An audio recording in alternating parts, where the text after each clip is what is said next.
We're so happy to have you here.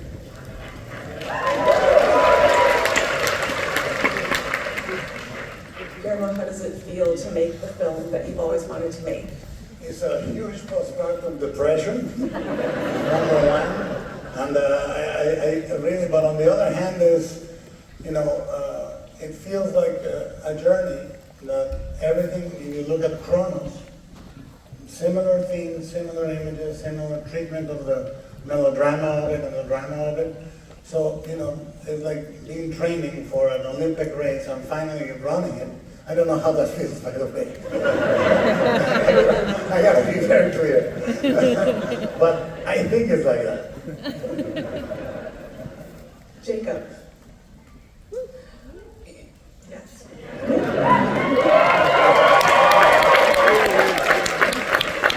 Frankenstein is famously a very physical role, and you have to communicate so much solely through. Excuse me, I'm Frankenstein. I'm sorry. Give me your name. I just want to make that mistake. Okay. As the creature, you have to communicate so much through your facial expressions and solely your eyes.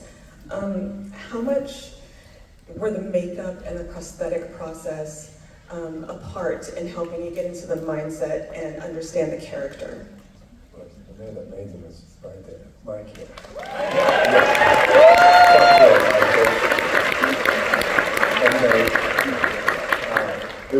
It was everything. I couldn't possibly play the character without that. The process was, Guillermo had described it to me when we first spoke. He said I needed to take the sacrament, and it needed to be biblical, and it needed to be from the soul. So from the moment I sat in the chair with them in the morning, as sort of me, that kind of 10-hour process was what was necessary to be able to sort of step into that world. So it would be impossible without the work of Michael.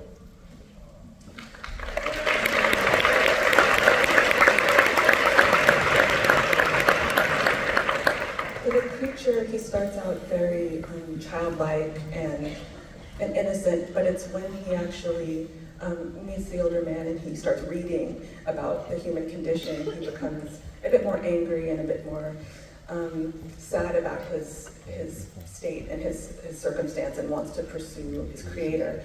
Can you talk a little bit about why it's that journey of learning more about the rest of humanity that makes him understand who he is?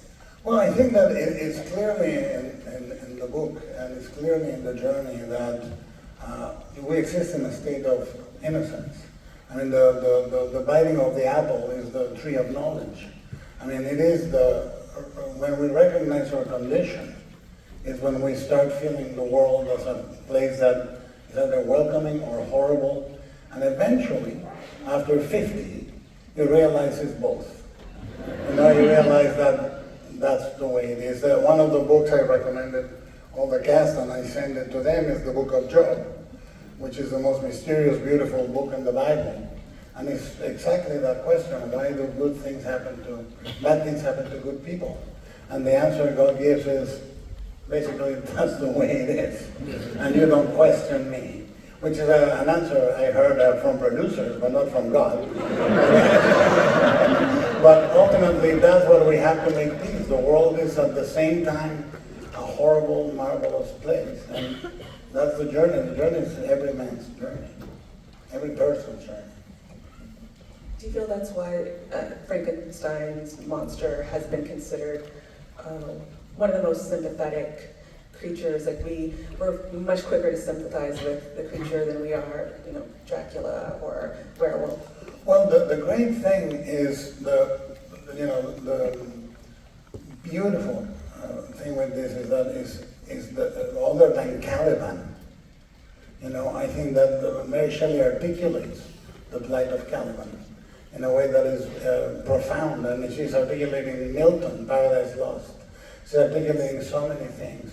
The Romantics were reacting with emotion. After the Age of Enlightenment and the wars, they basically were punks. They were really, really iconoclastic and brutal, and they broke all the rules of society, and they gave voice to these sentiments. They revolutionized literature because it was emotion. And I remember Lord Byron used to say, if there's no other emotion, shock them into feeling. And I think we are there again. I think emotion is the new punk. Emotion, we are afraid of showing it, we're afraid of seeing it. That's what is really tragic. We are afraid of seeing emotion. We are in such a state of separation between us and within ourselves that emotion seems ridiculously big. And that is the only thing that's going to save us, to have empathy and emotion.